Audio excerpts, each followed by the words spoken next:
Hey everybody, Timter here, and welcome back to my journey of playing minimum wage jobs in video games. Today I wanted to talk about Space Docker VR, which is a game where you pilot a little tugboat-style spaceship to dock with crates and return them to your mothership. This sounds like a pretty simple premise, but Space Docker is a game that really shines in how it executes on its core idea, both in how it nails its spaceflight model and controls so that they're really fun and satisfying to use, and how it gives the player a good number of scenarios, objective types, and modes to play around with. So first off, Space Docker has a realistic physics model, so if you accelerate in one direction, you won't slow down until either you burn your rockets or hit something. So you can get up to a good speed, stop gunning your rockets, and just drift to your destination, or even turn your ship around and look behind you, all while continuing to go in the same direction.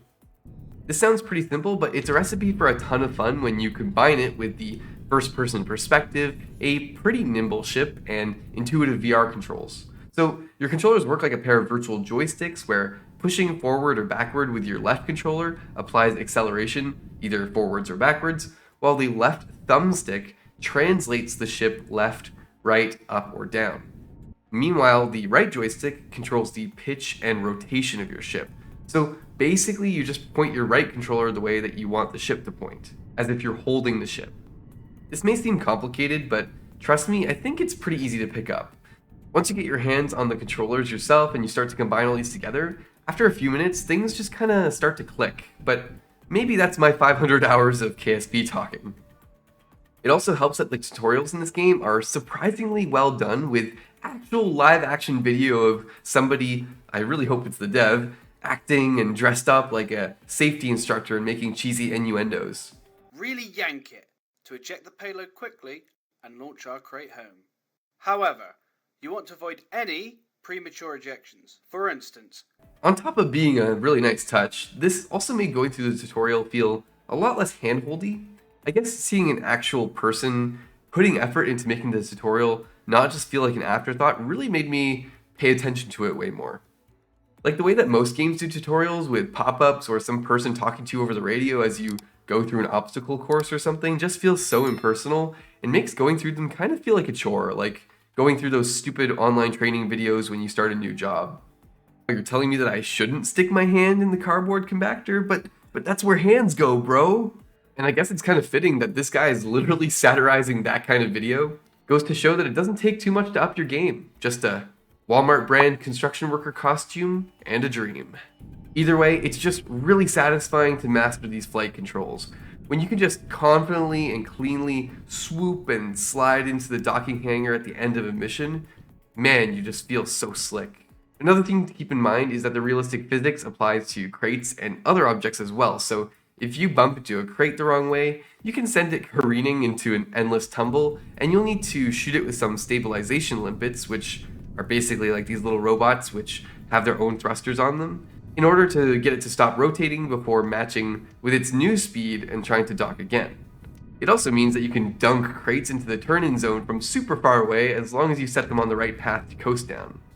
You aren't only working with crates though, the game does add a few more challenges to the missions by adding some other types of objectives, like nukes which have to be delivered in a certain amount of time, or gravitational anomalies that'll make it so you have to get into the same orbit as a crate to dock with it. I gotta take a moment to appreciate how the dev made it so that gravity isn't just a force that sucks you towards the gravitational anomaly.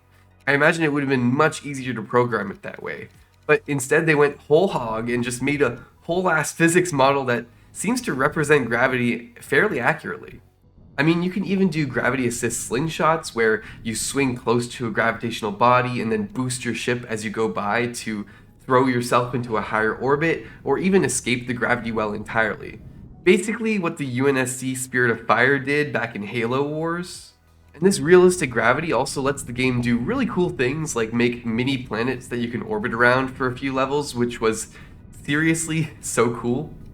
Another thing that's really well crafted is the cockpit design, and for any type of VR game like this is a really important thing to get right. And I like how they balanced visibility with also adding all these screens that display information like the map or your target's orientation. In particular, I really like how all the game menus like the level select are actually mechanical screens that come swinging in when you call them up. Another nice touch is how when you transition between levels, the cockpit actually stays put, and it's the windshield and outside that disappears and loads, pixelating and switching out the scenery almost as if you're sitting in a real simulator pod or something. But the biggest surprise for me was the racing mode, which could honestly be its own game. Like the main game, it's simple in concept, just going through a course where you have to pass through rings sequentially, trying to get as fast a time as you can. But again here, the game's controls really make it shine, but in a different way. Generally, in the docking mode, you're trying to pace yourself and avoid mistakes, but in the racing mode, you're really trying to take the physics model by the balls and just go as fast as possible. And so what you get doesn't really work like a normal racing game with cars, where friction is constantly slowing you down and you have to point forward and accelerate all the time. Here you can get up to a good clip and then just use subtle pushes with your maneuvering thrusters to get through gates. You can accelerate in one direction, but then pre-point yourself in another direction while traveling so that when you approach a turn, you can start burning with your main thruster to kind of drift through a tight turn. There are even some later race levels which take advantage of the gravity anomalies to slingshot you around the course. I'm really happy the dev decided to add this in because honestly, some of the moments of speed and rush I experienced as I sipped around the asteroids in this mode have stuck with me more than parts of the base game mode. Overall, I think the only potential downside one might have with Space Docker is that it's pretty short. It took me only around 5 hours to do most of the content, not counting finding secrets and stuff. But personally, I think this is okay given the price, the quality of the game, and the mechanics it's working with. Honestly, I think the game mechanics were pretty well explored and utilized, and if it was longer, I think it might actually start to overstay its welcome. All in all, I'm happy with what I got in the box, and I highly recommend Space Docker, especially if you're a big space nerd like myself. I think it's honestly such a shame that this game has so few reviews and how I haven't heard about it until now, so I'm doing my part to spread the word. Anywho, that's it for me today, chat. Sorry if my voice sounded a bit messed up. I've been recovering from a cold lately, but getting better now. Thanks for watching, and if you enjoyed spending some time with me today, do the YouTube stuff down below, and I'll see you guys on the next one.